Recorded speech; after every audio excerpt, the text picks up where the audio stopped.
Why are you still in bed, Claire? Do something useful for once. Jared's voice cut through the morning quiet like a hammer striking metal. I groaned and turned over. I'm on doctor's orders to rest, Jared. I just made breakfast for us. Again with the excuses, he snapped. Pancakes again? I wanted omelets today. Where's your respect for my preferences? You never mentioned wanting omelets. It doesn't matter. I'm going to the diner. Eat your pathetic pancakes alone. I heard the door slam behind him as he stormed out. I sat up, rubbing my temples. My back ached, and my belly felt heavy with the weight of our unborn child. His words lingered, sharp and biting. Breakfast had always been simple. It was one of the few things I still enjoyed before the day's chaos began. It wasn't always like this. When I first told Jared about the pregnancy, he was over the moon, buying baby clothes and painting the nursery. But somewhere along the line, his excitement wilted, replaced by disdain and indifference. I pushed myself up from the bed and shuffled to the kitchen, looking at the plate of pancakes cooling on the counter. Picking up a fork, I half-heartedly nibbled on one, the taste bland and empty. My phone buzzed next to the plate, and I saw a new message from Megan, Jared's sister. "How are you holding up?" she had written. I hesitated before typing back. "Managing. Jared's being difficult again." Her reply was swift. "I'm coming over later. We need to talk." A sense of relief washed over me. Though Jared might be behaving like a different person, Megan had always been supportive. I carried my breakfast to the living room and plopped down on the couch. Reaching for the remote, I turned on the TV for company, something to drown out the silence of the empty house. An infomercial droned on about weight loss supplements, but my mind drifted, recollecting the last few months. Jared's erratic behavior, his late nights without explanation, and how he'd become a stranger sharing my home. When had things gotten so bad? 2 hours passed, and there was a knock at the door. Megan stepped in, her eyes scanning the room with concern. "Hey," she said, sitting down beside me. "What's going on?" I sighed, feeling the weight of my situation pressing down on me. He's getting more intolerable every day. Everything I do is wrong. I can't keep up with his demands. Megan's jaw tightened. "I'm worried about you. You don't deserve this. Have you thought about what you're going to do?" I placed my hand on my belly, feeling a slight flutter from the baby. I have to think about her now. I can't take much more of this. Megan nodded, her expression serious. "You know I'll help you in any way I can, right?" "Thank you, Megan. I don't know what I'd do without you." Just then, the front door swung open and Jared walked in, looking annoyed to see Megan there. "So, what's this little meeting about?" he scoffed. "Nothing you'd care about, Jared," Megan shot back. Jared glared at her, then turned to me. "And you? Are you going to sit around all day, or will you finally do something useful?" I felt a surge of determination I hadn't felt in a long time. "I'm already doing something useful by taking care of our child and myself. If you can't respect that, then maybe you should reconsider your priorities." His eyes narrowed, but he said nothing.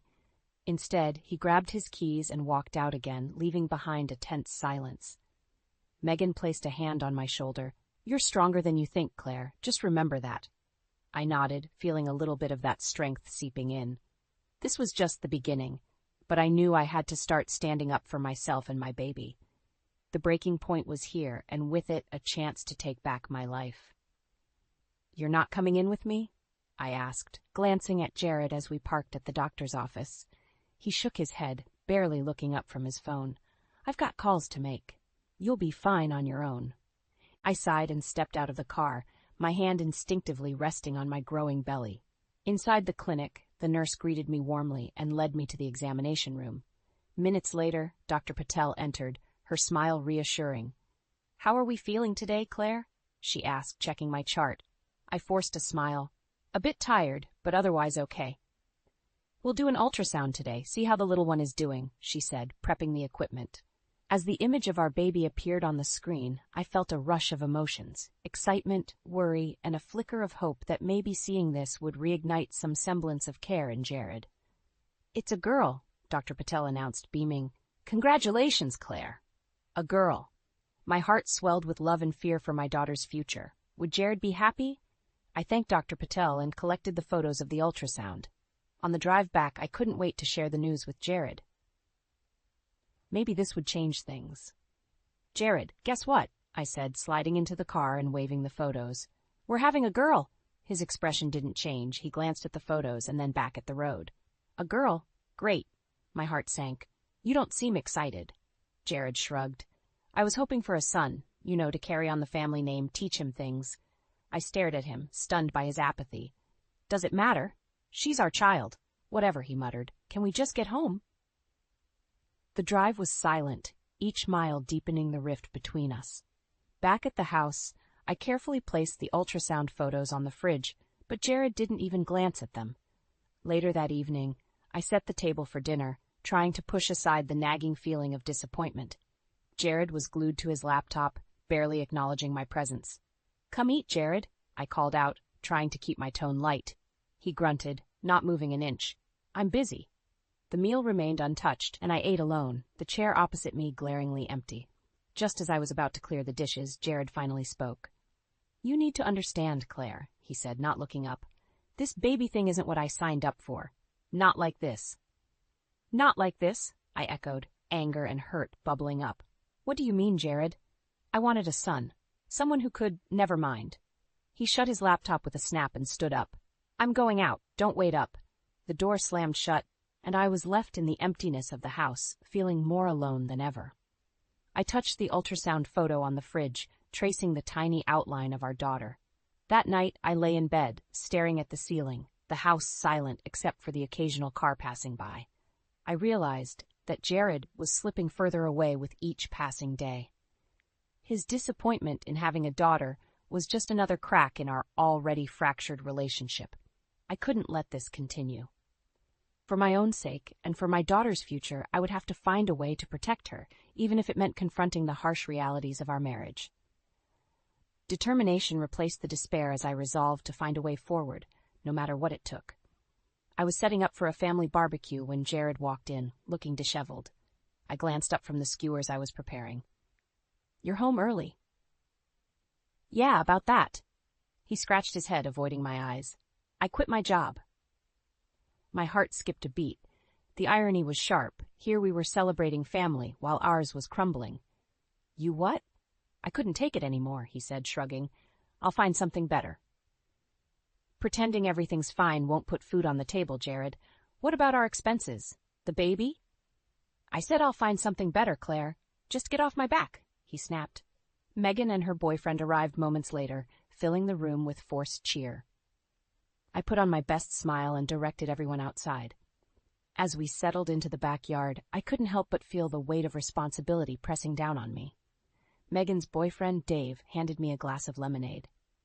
You okay? You seem a bit off. I'm fine, I lied, my eyes darting to Jared, who was already nursing his third beer in silence. Megan caught my glance and pulled me aside. What's going on?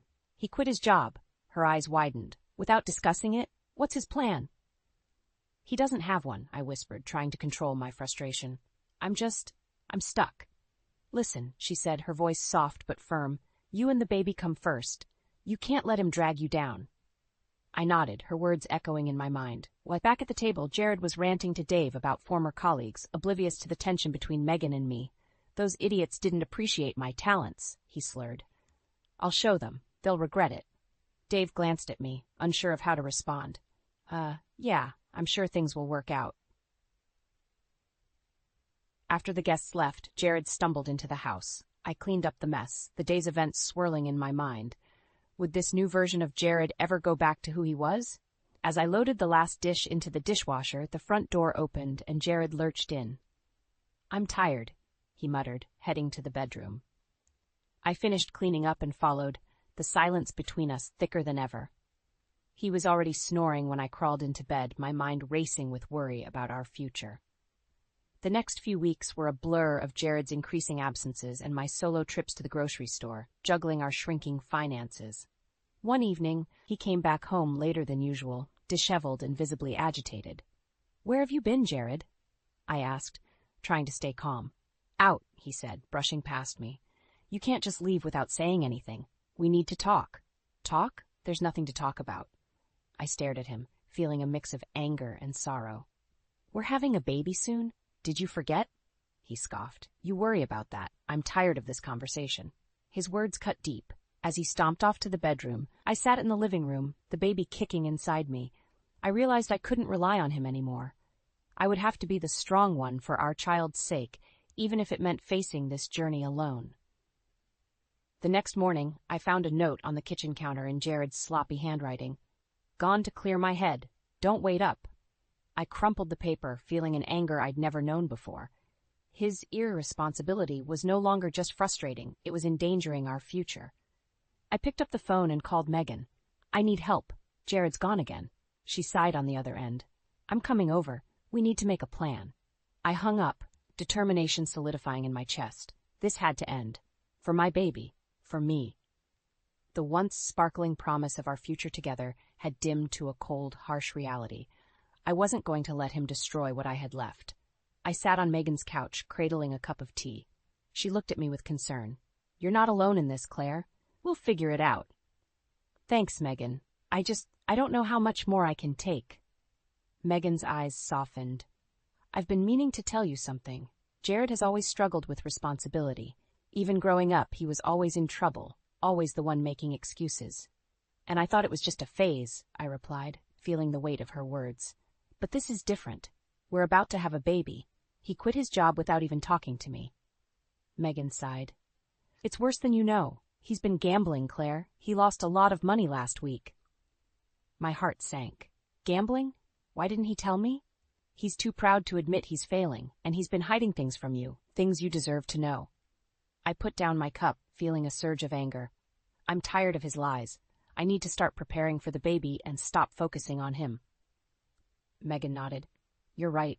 We need to find a way to secure your future.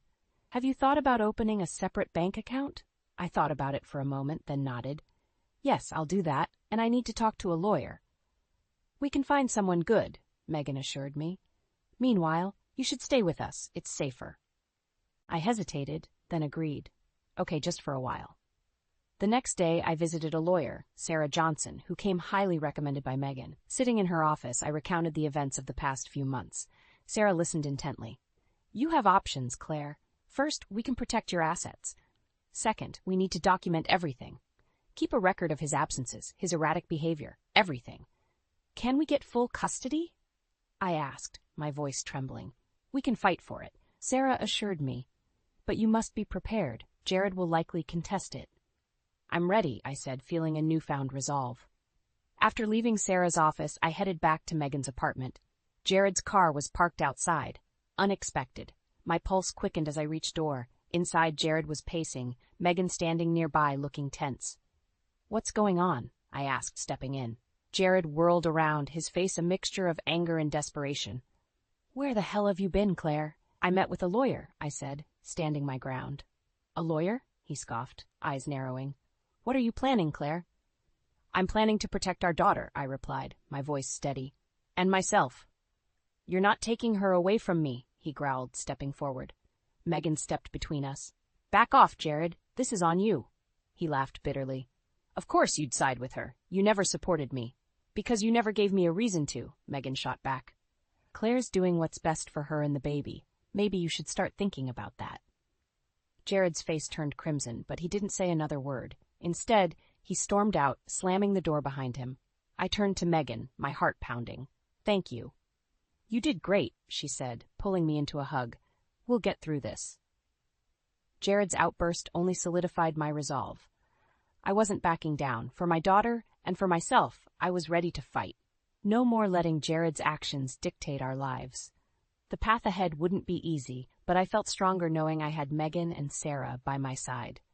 The storm was far from over, but I was more determined than ever to come out stronger on the other side. I sat in the quiet of Megan's apartment, feeling the growing emptiness of our old home. My phone buzzed, an incoming call from Megan. "Claire, I need to talk to you. Can you come over?" "Sure. Is everything okay?" "Just come over. It's important." I hung up, feeling a knot in my stomach. Something was wrong. I rushed to Megan's place, my fears intensifying with every step.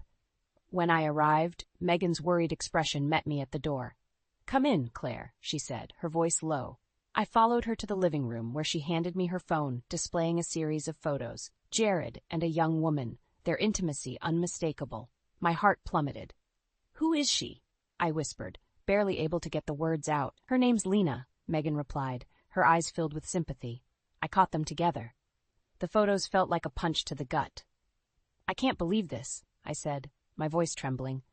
He's been betraying us all along. Megan put a comforting hand on my arm. You should confront him. You deserve to know the truth. I nodded, wiping away angry tears. I will. Later that evening, Jared burst in through the doorway, reeking of alcohol and smugness. Had a good day? He sneered, his expression indifferent as usual. Who's Lena, Jared? I asked, unable to hold back. He froze, then laughed mockingly. Does it even matter? Our marriage has been over for a long time, Claire. You've been cheating on me while I carry your child? My voice broke, anger mingled with heartbreak. Look, Claire, he said, his tone cold. I want a divorce. Lena and I are moving on. I'll give you some money, but that's it. You and the kid can fend for yourselves. You're a coward, I said, stepping closer, my voice more confident than I felt. If you want a divorce, fine, but I'm not taking any of your scraps. I'm taking you to court. Jared's eyes widened momentarily, then he scoffed. Good luck with that. I'll see to it that you get nothing. He turned and walked out, leaving me to collapse onto the couch, overwhelmed by the reality of his betrayal. But amidst the sorrow, a fierce determination took root. I wasn't going to let him destroy our lives. I picked up my phone and dialed Sarah's number. Sarah, it's Claire. I need to file for divorce. Jared's been cheating, and he's demanding a pittance to start a new life with his affair partner. Get all the evidence you can, Claire, Sarah responded firmly. We'll fight him every step of the way. I hung up, my hand shaking slightly. Megan sat beside me, her presence grounding. You did the right thing, Claire. You will come out of this stronger. The days following were a whirlwind. Collecting evidence, meeting with Sarah, and preparing for the impending battle. Jared's arrogance fueled my resolve. He continued his charade, believing he would walk away unscathed. But I had different plans. Megan and I worked tirelessly, documenting Jared's every move. When the day came to face him in court, I felt ready. Jared was vile, but I had found a strength within me I hadn't known existed. As we stood in the courtroom, I glanced at Megan and Sarah, their supportive nods, a testament to our solidarity. Jared's smug demeanor faltered as the evidence stacked against him. For the first time, he looked genuinely afraid. I tightened my grip on the stack of documents in my hand, feeling the weight of justice on my side. This wasn't just about revenge. It was about reclaiming my life and ensuring a future for my daughter. The battle lines were drawn, and I was ready to fight for everything we deserved. Sarah's office was bustling with activity when I arrived. She greeted me with a firm handshake and a reassuring smile. Claire, we're ready to go over the strategy. Are you prepared? Yes, I replied, my eyes meeting hers. Let's do this. We sat down at the conference table, papers spread out in front of us. Sarah laid out the plan meticulously, documenting Jared's neglect, his affair, and his financial irresponsibility. We have a strong case, she said confidently. Our goal is full custody and a substantial alimony. Jared won't know what hit him. I nodded, feeling bolstered by her confidence. We reviewed the evidence once more. Photos of Jared and Lena, his erratic financial records, and affidavits from Megan and others who had witnessed his behavior. This wasn't just a fight. It was a battle for justice. The day of the hearing arrived. The courthouse loomed large as I walked in, feeling the weight of what was to come. Jared was already there, looking more polished than usual, but his eyes held a nervous edge. We filed into the courtroom, the judge presiding with an air of stern authority. Jared's lawyer began, trying to paint a picture of a struggling man who deserved leniency. Your Honor, Sarah's voice cut through the room, the evidence is clear. Jared Harper has been negligent, unfaithful, and financially irresponsible. We are requesting full custody of Claire's daughter and appropriate alimony to support her as she prepares for her new life. Jared's lawyer scoffed. Mr. Harper is a dedicated father. He deserves joint custody and is willing to provide some alimony. Sarah stood firm. Dedicated? Really? Let's go over the facts. Jared has been absent for a significant part of the pregnancy, spending time and money on extramarital affairs. He quit his job with no notice and has not contributed adequately to household expenses. A murmur ran through the courtroom. Jared shifted uncomfortably in his seat. The judge turned to me. Mrs. Harper, would you like to speak? I stood, hands trembling but voice steady. Your Honor, I've worked hard to keep our family together, but I can't do it alone anymore. My husband has shown time and again that he isn't committed to this family. I want to provide a stable, loving home for my daughter. Jared shot me a glare. Lies! She's turning everyone against me. The judge silenced him with a look. Mr. Harper, you'll have your turn. We presented our evidence. Jared's cell phone records, bank statements, and photos of him with Lena. Megan's testimony was heartfelt, painting a picture of a man who had lost his way and a sister-in-law who was trying to pick up the pieces. Jared's lawyer tried to counter, but the evidence was overwhelming. The judge's expression grew stern as the facts piled up. After hours of testimonies and cross-examinations, the judge took a brief recess. When she returned, her decision was swift and clear. Mrs. Harper, you are granted full custody of your daughter. Mr. Harper, you will provide adequate alimony and child support. Jared's face went white. This isn't fair, he shouted, but no one paid him any mind. The judge's gavel slammed down. Court is adjourned. As we left the courtroom, Sarah put a hand on my shoulder. You did it, Claire? Justice is on your side. I glanced back at Jared, his face twisted with anger and fear. He had thought he could get away with everything, but now he faced the consequences of his actions. Megan hugged me tightly. I'm so proud of you. You stood up for yourself and for your daughter. Tears welled up in my eyes, but they were tears of relief. Thank you, Megan. I couldn't have done it without you. We walked out of the courthouse, the sun shining brightly. The future was uncertain, but for the first time in a long while I felt hopeful. My daughter and I would start anew, leaving the past behind. Jared's downfall was just beginning, but my journey to rebuilding my life had already begun.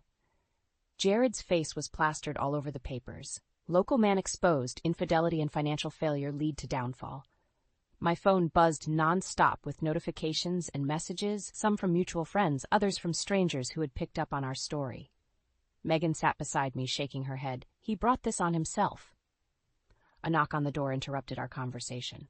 It was Sarah. Just came from the judge's chambers. Jared's demands for reduced alimony have been denied. He's in deep debt, Claire. I never wished for this, but he has to face the consequences. Sarah nodded. And his legal troubles are only beginning. His part-time jobs found out about the court ruling and fired him. He's practically blacklisted. Employers don't take kindly to public shaming. Just then, my phone rang. Jared's name flashed on the screen. I hesitated, but Sarah encouraged me to answer. What do you want, Jared? His voice was laced with desperation. Claire, please. The media is killing me. I've lost everything. Can't we talk this through? I could almost hear the pleading in his voice. You made your choices. This is your consequence. Please, Claire, I can't find work. Lena left me. I need help. Megan and I will discuss this with Sarah, I said, looking at Sarah for confirmation. But I can't promise anything. You need to understand the gravity of what you've done. I understand. Thank you, he croaked before the line went dead. Megan gave me a skeptical look. Are you sure about this? He's at rock bottom. Maybe now he'll learn. Later that evening, Megan and I met with Sarah at her apartment. We reviewed Jared's desperate request. Let's keep a record of this conversation, Sarah said, setting her phone to record. Then she dialed Jared. Jared, it's Sarah. We're willing to listen, but you need to be honest. Jared's voice trembled through the speaker. I am. I'm trying to turn things around. Turnaround starts with responsibility, Sarah said sternly. Admit to your errors, find solutions, and we might consider adjusting the stipulations. I'll do whatever it takes, Jared replied hastily. Then get clean, Megan added. No more gambling, no more lies. Show us you can be reliable. I will, I promise, he said, sounding like a man clutching his last hope. The next few weeks were revealing. Jared struggled to find even odd jobs. Megan and I occasionally spotted him around town looking disheveled and downtrodden. His proclamations of reform were met with skepticism by those who knew his past. One evening, as I prepared dinner, my phone buzzed with a new message. Jared's text read, I've enrolled in a gambling support group. First session today. I showed Megan the message. Think he means it? We'll see. Actions speak louder than words. Jared's actions began to show promise. He attended support group meetings regularly and even picked up volunteer work at a community center. Sarah kept track, cautiously optimistic. He's making an effort, she said during one of our meetups. But it's a long road. A month later, Jared requested a face-to-face meeting. With Sarah's guidance, we agreed, but kept it public at a nearby cafe. As he walked in, I barely recognized him. He looked more composed, yet there was still a shadow of his old self. "Thank you for meeting me," he said, sitting down. "I know I don't deserve it."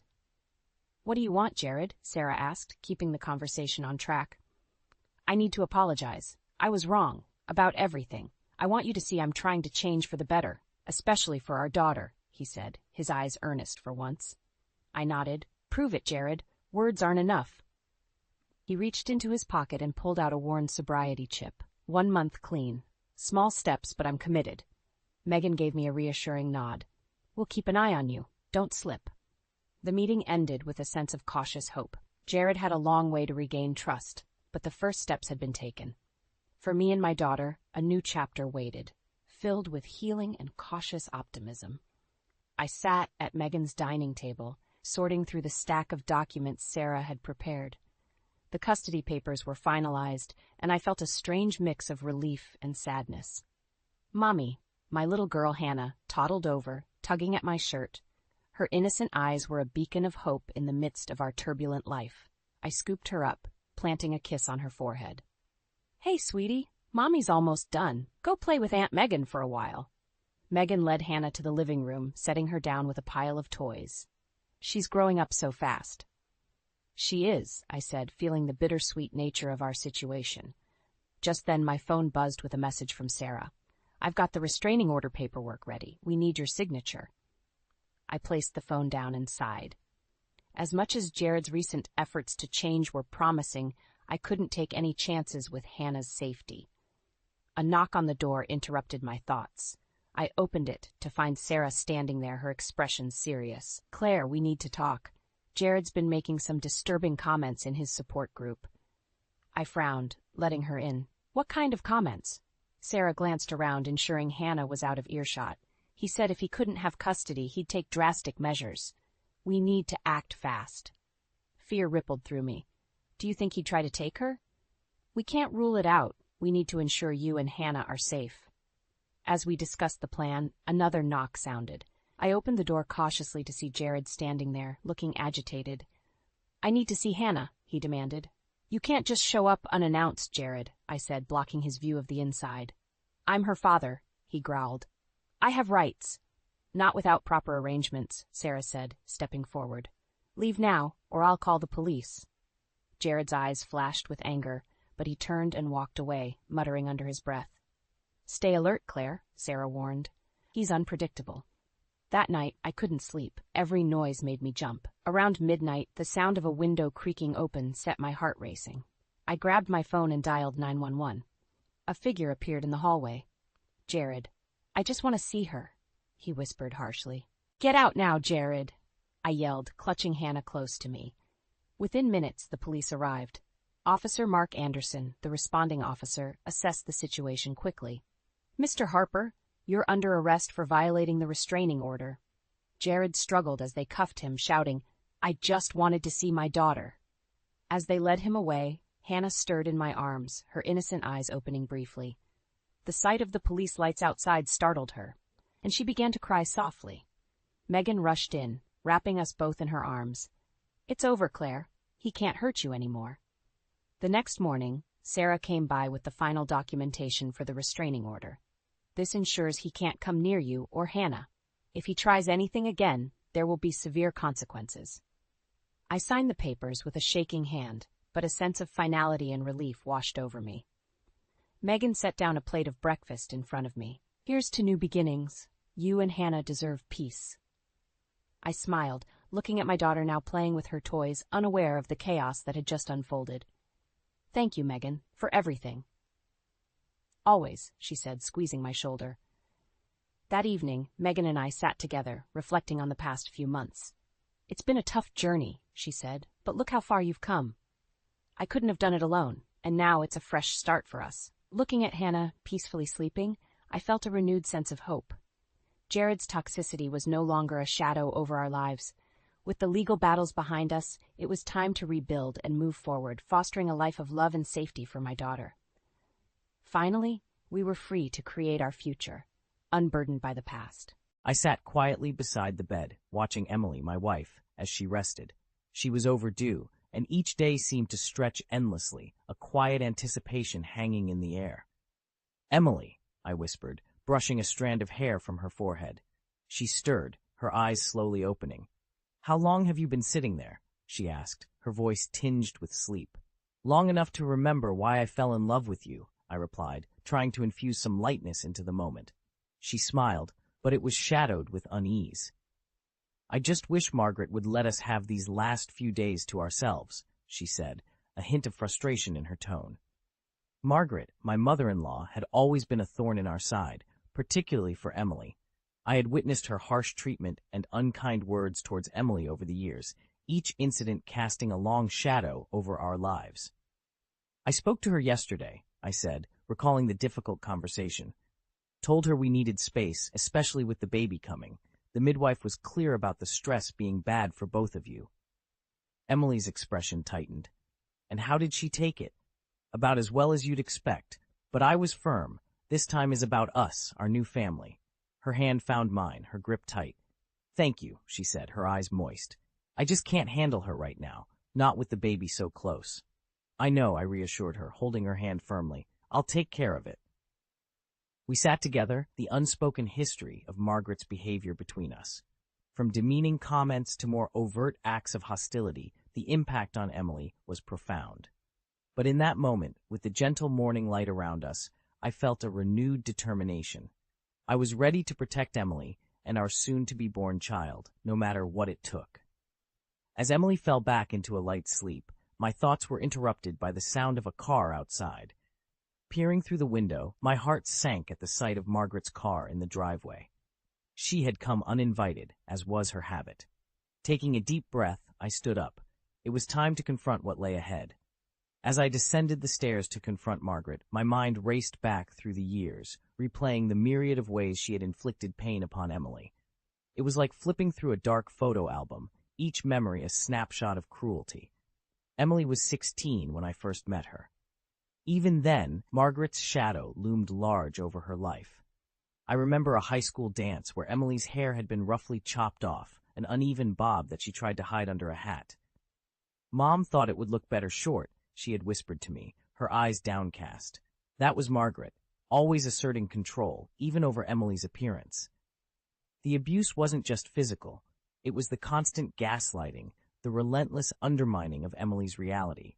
Margaret, aided by David and Alex, would spin tales, weaving false narratives that left Emily questioning her own sanity.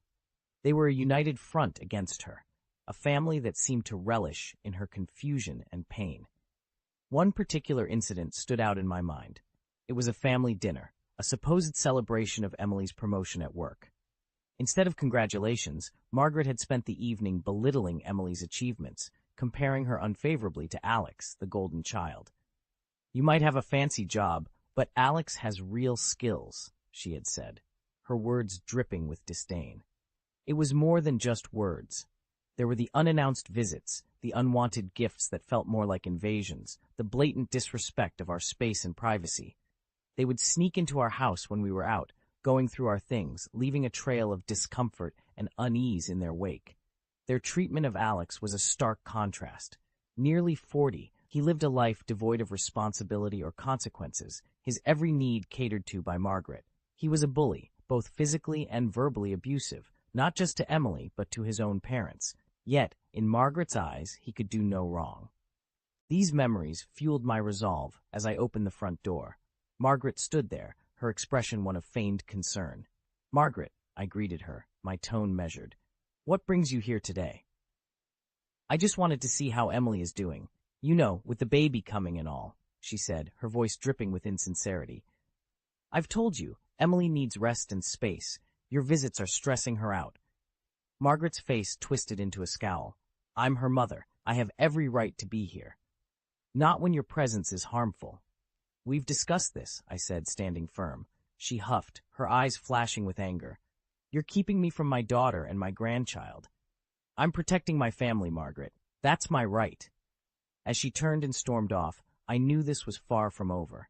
But for now, I had drawn a line, one that I hoped would shield Emily and our child from the shadows of her family's past. The days following my confrontation with Margaret were tense, filled with a silence that was both welcome and foreboding. Emily, sensing the undercurrents, often asked if everything was all right. Each time I assured her it was, not wanting to add to her stress. But the truth was, things were far from all right. I couldn't shake the feeling that we were on the edge of something inevitable and potentially explosive. Margaret's visits had stopped, but her presence loomed like a dark cloud over our home. One afternoon, while Emily rested upstairs, I heard a knock at the door. Bracing myself for another round with Margaret, I was surprised to find David standing there, his eyes downcast. "Can we talk?" he asked, his voice barely above a whisper. I nodded, leading him into the living room. The tension was palpable as he sat down, his hands fidgeting in his lap. "It's about Alex," he began, his voice strained. "Margaret doesn't see it, but he's out of control." I listened, my heart heavy, as David recounted recent incidents of Alex's aggression. He spoke of unprovoked outbursts, of physical altercations that left both him and Margaret bruised and shaken. It was a side of Alex I had seen glimpses of, but never to this extent. "He needs help," David concluded, his eyes meeting mine. "But Margaret won't hear of it. She says we're imagining things, that Alex is just spirited." The revelation was jarring, yet not entirely surprising. The family's denial of Alex's behavior, their refusal to acknowledge the damage he caused, was a pattern long established. "I agree, he needs help," I said. "But if Margaret won't see it—" David nodded, a look of resignation on his face. "I just thought you should know, for Emily's sake." After he left, I sat alone, processing the conversation. The situation was more complex than I had realized. It wasn't just Margaret's treatment of Emily. It was the entire family dynamic, a toxic environment that enabled and excused Alex's behavior. I knew then that protecting Emily and our child meant more than just keeping Margaret at bay. It meant acknowledging the brokenness of her family, and perhaps accepting that some fractures were beyond repair. That night, as I lay beside Emily, her hand resting on her swollen belly, I felt a resolve harden within me. Whatever it took, I would shield them from the storm that was brewing, even if it meant cutting ties with a family that was drowning in its own dysfunction. In the days that followed the family gathering, Emily and I talked long into the nights, unraveling the years of manipulation and control exerted by her family. It was a painful process, each conversation unearthing more of the buried trauma she had endured. One evening, as we sat in the living room, Emily's phone buzzed with a message. It was from her cousin, someone we rarely heard from. The text was brief but jarring. "Heard what happened at the dinner. I'm sorry. You deserve better." This simple message from an unexpected source was like a small crack in a dam, and slowly the truth began to seep through. Over the next few days, more messages arrived, each one shedding light on the false narratives that Margaret and her family had spun about us. "We always wondered why you seemed so distant at family events," one read. "I heard your mom talking about how difficult you were, but it never added up," said another. Each message was a revelation, peeling back the layers of deceit we had been enmeshed in. It became increasingly clear that Margaret's influence extended far beyond what we had imagined, tainting our relationships and reputation within the wider family. The most damning revelation came from an unexpected source. David, in a rare moment of candor, confided in me about the extent of Alex's hold over the family. "He's threatened us, you know," David admitted, his voice barely above a whisper. "If we don't do as he says, he becomes violent. We're afraid of him." This confession was a chilling insight into the dysfunction at the heart of Emily's family. Alex, enabled and protected by Margaret, had become a tyrant in his own home, his actions unchecked and excused. As these truths came to light, Emily's resolve hardened. "We can't be part of this anymore," she said one night, her voice steady despite the tears in her eyes. "It's not just about us now, it's about our child. I won't let them grow up in the shadow of this madness." I held her close, my own emotions a tumult of anger, sadness, and protective fierceness. "We'll start anew," I promised. "We'll build our own family, free from all this." The decision to cut ties with her family was not an easy one for Emily, but it was necessary. We began the process of disentangling our lives from theirs, each step a move towards freedom and healing. As we prepared for the birth of our child, I felt a weight lifting from our shoulders. We were stepping out of the shadows into a future we would shape on our own terms. The day our child was born was a day of mixed emotions. As I held our baby for the first time, looking into those innocent eyes, I felt a surge of love and protectiveness unlike anything I had ever known.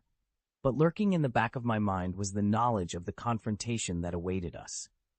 Emily, exhausted but radiant, cradled our baby gently.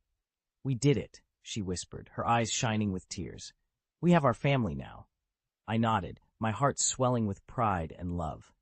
But as we basked in the joy of our new arrival, I couldn't shake the feeling of impending conflict. Margaret had made it clear she expected to be a part of our child's life, but after everything, that was impossible. In the days that followed, as we adjusted to our new life, the reality of our situation became increasingly clear. Margaret's attempts to insert herself into our lives intensified. She called repeatedly, each message a mix of sweet talk and veiled threats. The final straw came one afternoon when we found a pile of gifts outside our door, all from Margaret. Among them was a note, "To my grandchild, who I will see, no matter what." That night, Emily and I sat down and made the decision. We would go completely no contact with her family. It was the only way to protect our child and ourselves from the cycle of abuse and manipulation. The process was painful, filled with legal consultations and emotional discussions. But with each step, I felt a sense of liberation, as if we were shedding the weight of years of oppression. As I watched Emily with our baby, her laughter free and unburdened, I knew we had made the right choice. We were starting anew, creating a family built on love, respect, and safety. Our journey was not without its challenges. There were moments of doubt, of fear that we had severed ties with the only family Emily had ever known. But in those moments, we found strength in each other and in the love we had for our child. We moved to a new home, a place untainted by the past. Here, in this space of our own making, we began to heal. Our child grew, surrounded by love and free from the shadows that had once loomed so large. In this new dawn, we found peace. We had stepped out of the darkness and into a future of our own choosing. Our family, though small, was a fortress against the turmoil we had left behind. As I looked at Emily and our child, I felt a profound sense of gratitude. We had weathered the storm, and in its wake, we had found something precious, a life of our own, filled with hope and endless possibilities.